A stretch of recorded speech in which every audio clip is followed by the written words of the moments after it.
नमस्कार।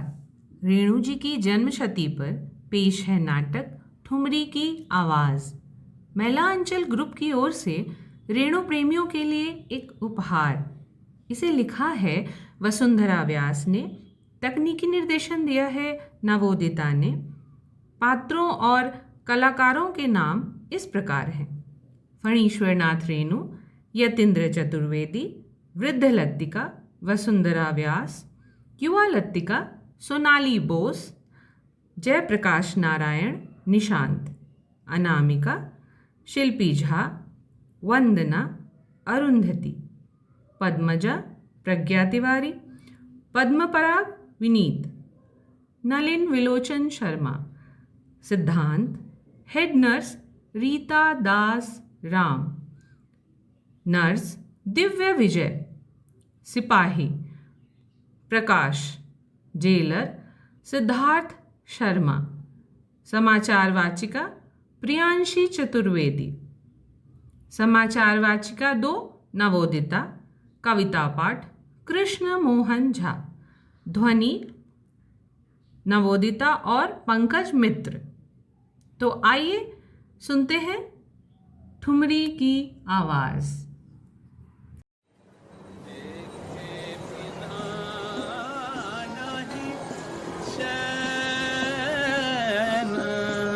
अनामिका, सुन सुन, जरा ध्यान से सुन।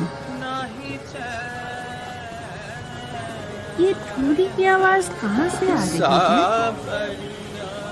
लगता है यही कहीं लत्तिका जी रहती हैं। प्रोफेसर साहब ने यहीं का तो पता दिया था।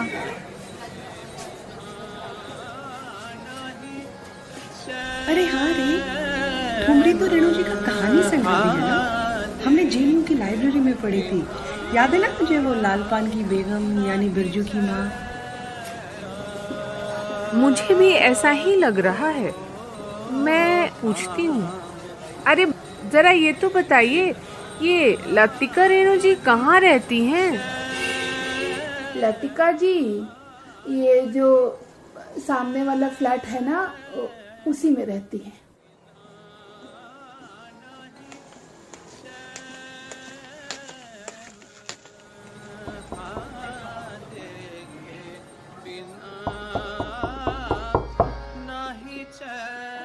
कौन कौन है? रुको जरा, आती हूँ। मैडम, मैं अनामिका हूँ, दिल्ली से आई हूँ आपसे मिलने।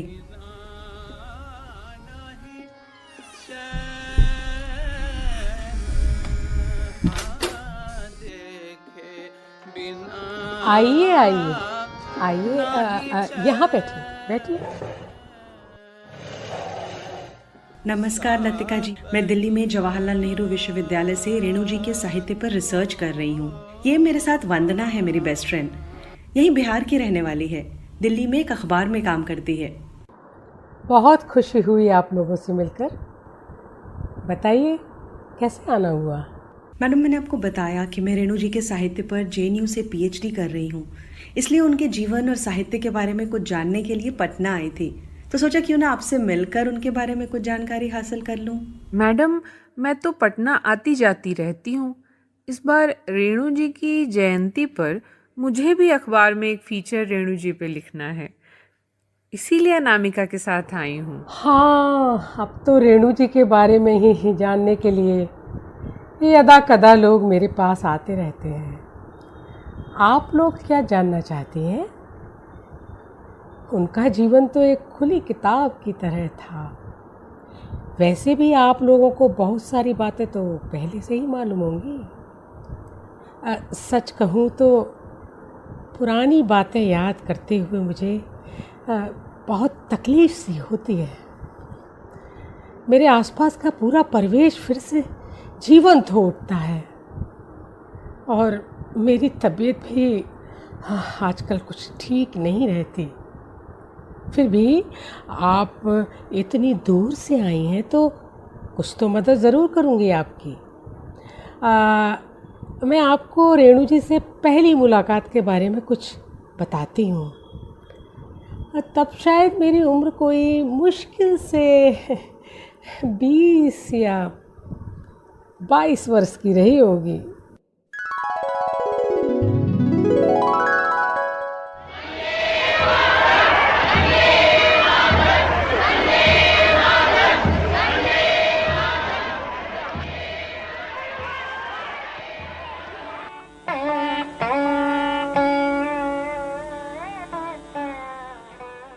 अरे जेलर साहब, इतने दिनों से ये कैदी बीमार हैं।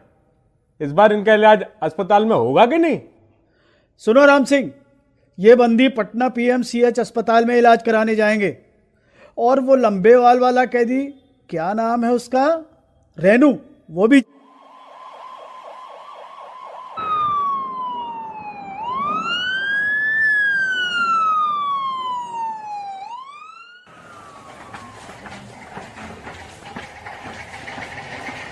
लतिका, जरा देखो तो, भागलपुर सेंट्रल जेल से कैदी आए हैं। इन सबको चेक करके दवाई दो।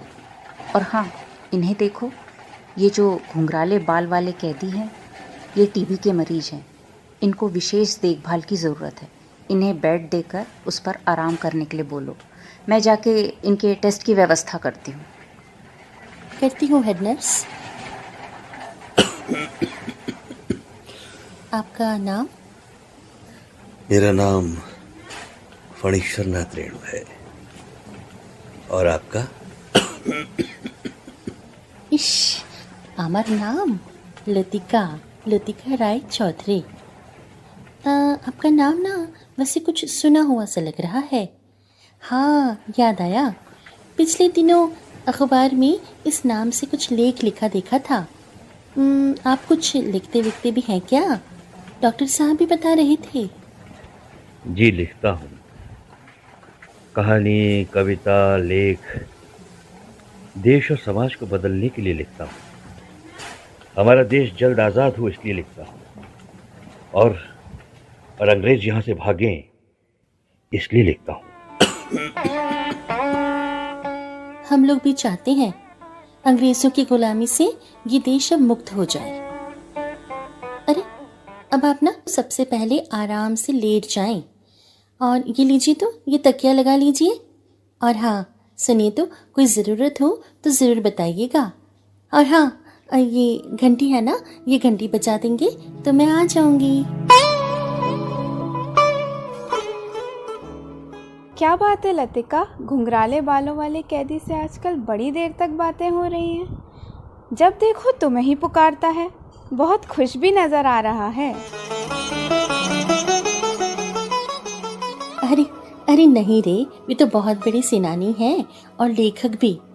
पता है, डॉक्टर साहब भी यही बता रहे थे। और ना, अभी उन्होंने किसी अखबार में उनका लेख देखा था। अरे हाँ रे, देख, उनका फोटो आज के पेपर में भी छपा है। अरे हाँ, सही बोल रही है।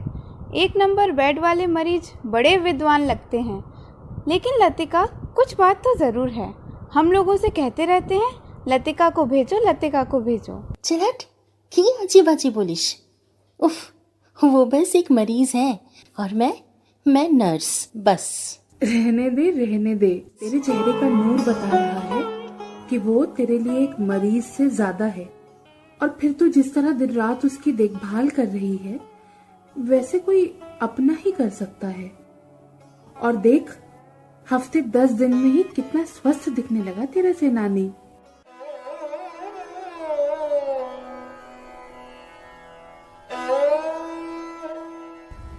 लतिका जी, आप तो अपना किस्सा बताते खो गई। अरे, आपकी आंखों में आंसू कैसे?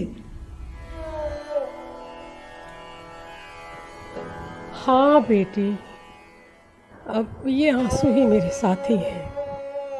अंग्रेजों ने उन्हें बहुत मारा, बहुत अत्याचार किया। बूटों से, कोड़ों से, पीठ पर फफोले और दाग पड़ गए थे। मैंने बहुत सेवा की। वंदना, इतना अत्याचार? बहुत सेवा की। हमने तो बस किताबों में पढ़ा। आज तो सुनकर रोंगटे खड़े हो गए। अच्छा लतिका जी, आप मैला आंचल के बारे में कुछ बताएंगी? कैसे छपा? सुना है कि बैंड बाजे के साथ रेणु जी को हाथी पर बिठाकर उनका जुलूस निकाला था। हाँ हाँ, ये गर्मियों के दिनों की बात है। लतिका जरा सुनना। लतिका, ये रखो मैला आंचल की पांडुलिपि। आज भी वीरेंद्र की साइकिल पर बैठकर प्रकाशकों के चक्कर लगाता रहा। कोई भी इसे छापने को तैयार नहीं है। सोचता हूं अब इसे संदूक में बंद करके ही रख दूं। आप वो वीरेंद्र नारायण की बात कर रहे हैं? वही ना जो आपके साथ भागलपुर जेल में बंद थे, शिवपूजन बाबूजी के दामाद? और वो जो बेनीपुरी जी के साथ जनता में काम करते थे, वही वाले वीरेंद्र नारायण जी ना? उनकी साइकिल पर बैठकर इस गर्मी में आप प्रकाशकों के चक्कर लगाते रहे। ओ माँ, रखा करो माँ। इश, क्या हो रहा है ये सब? देखिए, मैंने कितनी बार आपसे कहा है ना कि आप मैला आंचल को लेकर इतनी चिंता ना किया करें। मैं तो कहती हूँ आप ना इसे खुद ही छाप लीजिए। और सुनो तो, मेरे गहने किस दिन काम आएंगे भला? गिरवी रखकर देखना, इसके लिए मैं ही पैसे का इंतजाम करूंगी। तुम ठीक कहती हो लतिका। अब मुझे लगता है कि ये उपन्यास मुझे खुद ही छपवाना होगा। समता प्रकाशन वालों से बहुत पहले मैंने बात की थी। उन्होंने कहा था कि अगर मैं खर्च करूं तो वो ये उपन्यास छाप देंगे।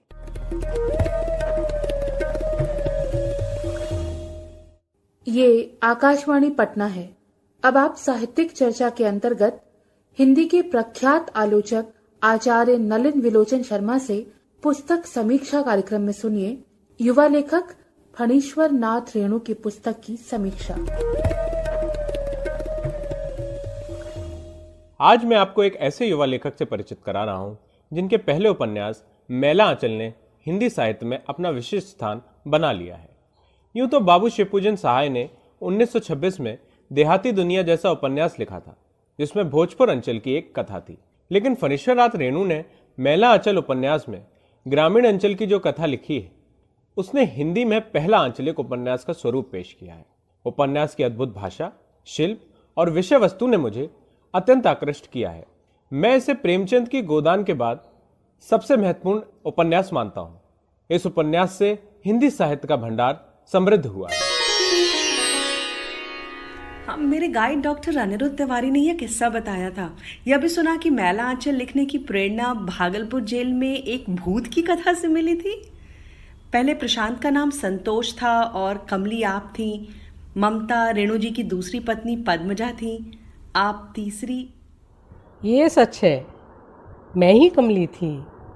वे हम दोनों से प्यार करते थे। पहले उन्होंने बताया नहीं कि वे शादीशुदा हैं। बार बार वे मुझसे कहते रहे, शादी कर लो, शादी कर लो। घर वाले राजी नहीं थे। शादी के बाद जब उनके साथ पहली बार गांव गई तो पद्मजा को देखकर मैंने पूछा, ये कौन है? वे बोले, मेरी पत्नी। हाँ, मेरे तो पांव के तले की जमीन खिसक गई। इतना बड़ा सेनानी, इतना बड़ा लेखक, इसने मुझसे इतनी बड़ी बात छुपाए रखी। हाँ, ये जिंदगी भी कितनी अजीब है। मैं चाहकर भी उनका विरोध न कर पाई और इस रिश्ते को स्वीकार करके जीती रही। अच्छा, उनसे आपकी शादी कैसे हुई?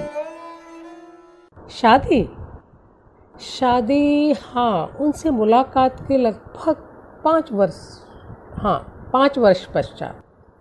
दूसरी बार अस्पताल में जब भर्ती हुए तो मैं सब्जी बाग में रहती थी। PMCH की नर्स हमारी दोस्त थी। वे मुझसे कहती कि 1 नंबर के बाबू तुझको बुला रहे हैं। अस्पताल में उनको 1 नंबर बेड मिला था और उनका नाम ही पड़ गया 1 नंबर के बाबू। मुझसे कहते कि किताब ला दो प्लीज़, खाली समय में कुछ पढ़ने के लिए। उनके लिए मैं सिन्हा लाइब्रेरी से किताबें लाकर पढ़ने के लिए देती थी। वे बहुत पढ़ाकू थे। एक दिन उन्होंने मेरा हाथ पकड़ लिया। मैं कुछ नहीं बोली। अस्पताल से छूटने के बाद जानती हो उन्होंने क्या कहा? लतिका जी, मेरा तो कोई ठौर ठिकाना नहीं है यहाँ। अब जाना कहाँ है? न घर है न ठिकाना है। ये धरती, ये आसमां और ये सारा जहां है मेरे सामने। लतिका जी, कहीं भटक न जाऊं। चलिए चलिए, आपका आशियाना यहीं कहीं पुरुष से बना पड़ा है। वही जब तक जी चाहे या दवाइयाँ चलती रहें तब तक रहिएगा। आगे ऊपर वाले हैं, रास्ता बनाना और मिटाना तो उन्हीं के हाथों में है। फिर दुख और चिंता की बात ही क्यों करें? क्यों ना आनंद और खुशहाली की बात की जाए। एक बात कहूँ लतिका, हम दोनों 5 साल से मिल रहे हैं। सच कहूँ तो हम दोनों एक दूसरे को अच्छी तरह से समझने भी लगे हैं। आपने मेरी जी जान से कितनी सेवा की है, बल्कि आपने मुझे दूसरा जीवन दिया है। सच तो यह है कि अब आपके बिना जीवन की कल्पना भी नहीं की जा सकती। मैं अब यही चाहता हूँ लतिका कि मेरा शेष जीवन आपके सानिध्य में ही कटे। सामने गंगा की लहरें देख रही हैं ना आप? कितनी पवित्र, कितनी निश्चल, कितनी निर्विकार। इन लहरों को साक्षी मानकर आपसे ये सब कह रहा हूं। आप आराम से सोच लीजिए, फिर अपना फैसला मुझे बताइएगा। मैं आपका इंतजार करूंगा। आए कहां से गंगा, जाए कहां रे? आए कहां से जाए कहां रे? लहराए पानी में जैसे धूप छाँव रे।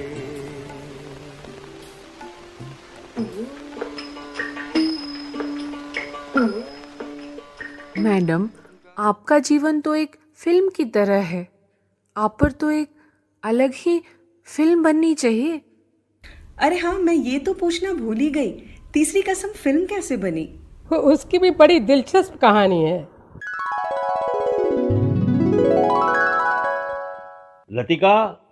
लतिका, अरे सुनो, देखो आकाशवाणी से ये पोस्टकार्ड आया है। देखो। पोस्टकार्ड? कौन सा पोस्टकार्ड आया है जी? अरे वही शैलेंद्र, जिनका वो गाना है ना, मेरा जूता है जापानी। हाँ, वही शैलेंद्र। मेरा जूता है जापानी, ये पतलून इंग्लिस्तानी, सर पे लाल टोपी रूसी, फिर भी दिल है हिंदुस्तानी। मेरा जूता है जापानी। अच्छा, क्या लिखा है भला? अरे अपरंपरा में वो जो मेरी कहानी आई थी ना, तीसरी कसम, उस पर वे फिल्म बनाएंगे। उन्होंने मुझे बम्बई बुलाया है। हाँ। अरे वाह, देखो ना, आपके साथ मैं भी चलूंगी बम्बई। और हाँ, एक बात बोलूं, हमने जब से कहानी पढ़ी तब से हीरामन और हीराबाई हमारे मन में कैद हो गए। एक दिन सोच रही थी क्या इस पर फिल्म नहीं बन सकती, और देखिए तो यह सच भी हो गया। अब आप मुंह मीठा कराइए तो खुशखबरी जिलाए हैं। तुम्हारे चुंबन से मीठा और क्या हो सकता है पगली? जरा करीब तो आओ ना, करीब आओ। इश, एगुलो की बोलचो। चलिए हटिए तो, बेशरम कहीं के। क्या आप राज कपूर और वहीदा रहमान से भी मिली थी? वे लोग पटना आए थे। रेणु जी को तो वहीदा रहमान इतनी पसंद आई कि उन्होंने अपनी बेटी का नाम वहीदा ही रख लिया। उस समय फिल्म नहीं चली, लेकिन मुझे फिल्म बहुत सुंदर लगी। रेणु जी संतुष्ट नहीं थे, फिल्म के अंत को लेकर अंत तक अड़े रहे। जब फिल्म में वो गाना बजता है ना, सजन रे झूठ मत बोलो, ये गाना बजा तो मैं तो रोने लगी। सजन रे झूठ मत बोलो, खुदा के पास जाना है, न हाथी है न घोड़ा है, वहाँ पैदल ही जाना है सजन रे। फिल्म तो वाकई सुंदर थी। मेरी मम्मी और पापा भी बहुत तारीफ करते हैं। लतिका जी, ज़रा जेपी आंदोलन के बारे में भी कुछ बताइए ना प्लीज़। सुना है रेणु जी आंदोलन में सब कुछ न्यौछावर कर कूद पड़े थे। क्या बताएं बेटी, चाहे आज़ादी की लड़ाई हो या नेपाल की क्रांति, चाहे किसानों का आंदोलन, वे हमेशा आगे रहते थे। उनके भीतर क्रांति की एक आग जलती रहती थी। आइए आइए रेणु जी, आइए। आप तो हमारे साथ 42 की क्रांति में भी थे। मुशारी के समय आपको मैंने पत्र भी लिखा था। बाबू गंगा शरण सिंह अभी आए थे। दिनकर जी भी अभी कुछ दिन पहले मिले थे। 18 मार्च के बाद छात्रों की लड़ाई तेज हो गई है। हमें इंदिरा जी की तानाशाही के खिलाफ लड़ना है। आप लेखकों और कलाकारों को लामबंद करें। अज्ञे धर्मवीर भारती और रघुवर सहाय से मेरी बात हुई है। वे सब आपके साथ हैं। हम लोग सब कुछ आपके लिए करेंगे। वाकई देश का बहुत बुरा हाल है। क्या हम लोगों ने आज़ादी का यही सपना देखा था? क्या इसके लिए ही हमने सारी कुर्बानियां दी थी?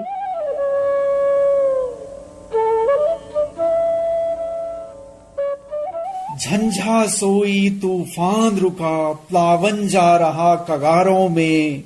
जीवित है सबका तेज किंतु अब भी तेरे हुंकारों में। 2 दिन पर्वत का मूल हिला, फिर उत्तर सिंधु का ज्वार गया, पर सौंप देश के हाथों में वह एक नई तलवार गया। जय हो भारत के नए खड्ग, जय तरुण देश के सेनानी, जय नई आग, जय नई ज्योति, जय नए लक्ष्य के अभियानी। स्वागत है आओ काल सर्प के फण पर चढ़ चलने वाले। स्वागत है आओ हवन कुंड में कूद स्वयं बलने वाले। मुट्ठी में लिए भविष्य देश का, वाणी में हुंकार लिए, मन से उतार कर हाथों में निज स्वप्नों का संसार लिए। सेनानी करो प्रयाण अब है, भावी इतिहास तुम्हारा है। ये नखत अमा के बुझते हैं, सारा आकाश तुम्हारा है। जो कुछ था निर्गुण निराकार, तुम उस द्युति के आकार हुए। पीकर जो आग पचा डाली, तुम स्वयं एक अंगार हुए। लौटे तुम रूपक बन स्वदेश की, आग भरी कुर्बानी का। अब जय प्रकाश है नाम देश की, आतुर हठी जवानी का।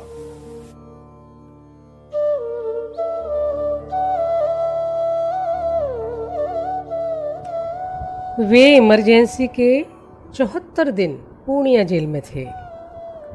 मैं तो दिन रात ईश्वर से यही प्रार्थना करती रहती थी कि हे भगवान वो छूट जाए। अक्सर वे बीमार रहते थे।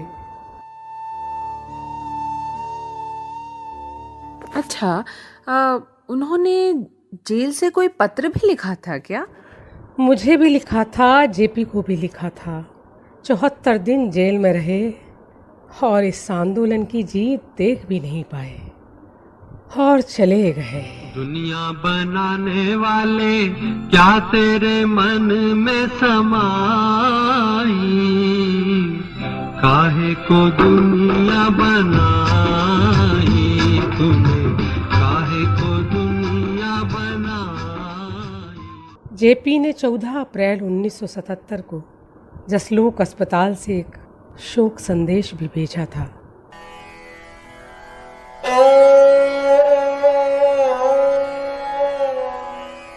रेणु के असामयिक निधन से जो अपूर्णीय क्षति समाज और साहित्य को हुई है, उसकी पूर्ति तो तत्काल क्या भविष्य में भी संभव नहीं दिखती। वह मेरे सम्मानित मित्र और सहयोगी थे। जन आंदोलन में भी उनका योगदान अभूतपूर्व रहा है। रेणु जी संपूर्ण क्रांति के एक सांस्कृतिक अगुआ थे। मेरी राय में रेणु जी के प्रति सच्ची श्रद्धांजलि यही हो सकती है कि उनकी ज़मीन से जुड़ी साहित्यिक धारा को ही नहीं बल्कि समय को सही पहचान कराने वाली और समाज को वास्तविक दशा का चित्रण कराने वाली फिल्में बनाई जाएं, ताकि संपूर्ण क्रांति का एक आयाम सांस्कृतिक क्रांति की प्रक्रिया हो।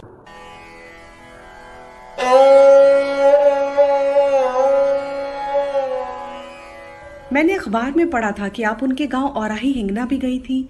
वहां पद्मजा जी से आपकी मुलाकात हुई थी। बहुत सालों के बाद जब वे नहीं रहे थे तो बेटा पद्म पराग मुझे एक दिन गांव ले गया था। अम्मा देखो कौन आया है। लतिका बीबी, अरे आप आइए आइए, कैसे आना हुआ? आपसे तो कितनी बार कहा कि अब तो गांव ही आ जाए, यहीं रहिए। ठीक ही कहती हैं आप, लेकिन क्या करूं? राजेंद्र नगर के उस फ्लैट ने मुझे इस तरह जकड़ लिया है कि कदम अब बाहर निकलते ही नहीं। पुरानी स्मृतियों ने मुझे बुरी तरह से घेर लिया है।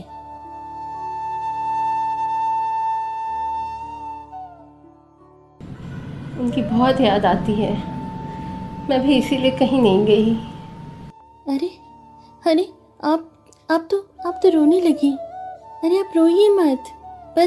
पद्म देखो ये रो रही हैं। बड़ी अम्मा नहीं रोइए नहीं, हम लोग आपके साथ हैं। मेरी आंखों में तो आंसू है ही। फिर अब आप भी रोने लगी। लेकिन आप क्यों रोने लगी? देखिए, आपसे मिलने आई हूँ और मुझे देखकर आप भी रोने लगी। देख नहीं रही बाहर कितनी भीड़ लगी है, कितने लोग हमें देखने आए हैं। बताइए तो वो लोग क्या कहेंगे भला? कितनी दर्द भरी कहानी है आप लोगों की। आपकी तो जीवनी लिखी जानी चाहिए। कितना त्याग किया और कितनी सेवा की आपने। पद्मजा जी ने भी कितना त्याग किया। मधुकर जी बता रहे थे, गीता जी भी कह रही थी। क्या जीवनी लिखूं? स्त्री का जीवन इसी तरह कटता है, और फिर मैं तो कोई लेखिका भी नहीं हूं।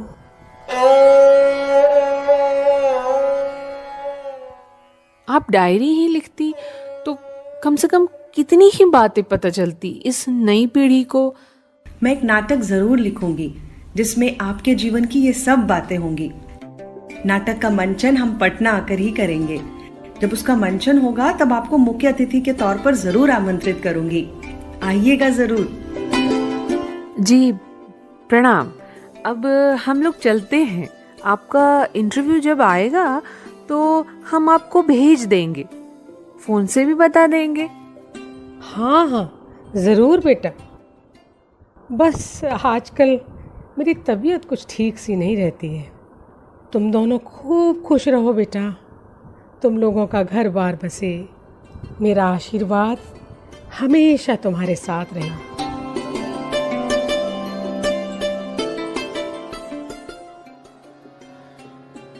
तोरे नैना जादूगर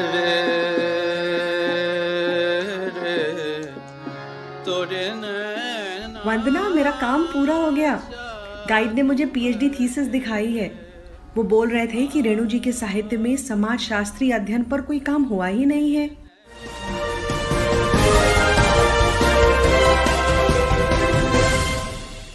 अभी पटना बिहार से खबर आई है कि प्रख्यात साहित्यकार फणीश्वर नाथ रेणु जी की पत्नी नहीं रही। लतिका राय चौधरी पिछले कुछ समय से अस्वस्थ चल रही थी। पटना के जाने माने साहित्यकारों ने उनके निधन पर गहरा शोक व्यक्त किया है। लतिका जी पटना मेडिकल कॉलेज में नर्स थी और रेणु जी की दूसरी पत्नी थी। सजन रे झूठ मत बोलो, खुदा के पास जाना है। न हाथी है न घोड़ा है, वहाँ पैदल ही जाना।